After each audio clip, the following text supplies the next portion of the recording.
Assalamualaikum warahmatullahi wabarakatuh. My name is Abdul Irwani from TBI class.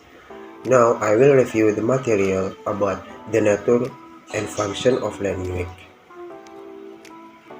From Mr. Goful explain, I get new knowledge that language is more than just communication. It's the main method that we do together. Language is the accumulation of shared meanings, similarities. In our daily activities, we often do social activities with language. The first communicate, conversation, collaboration, and co-creation.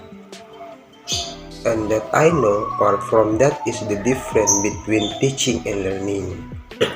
If teaching is the transfer of knowledge, of moral and manners, when learning of to teach learning, knowledge, material, skill, information, and practice.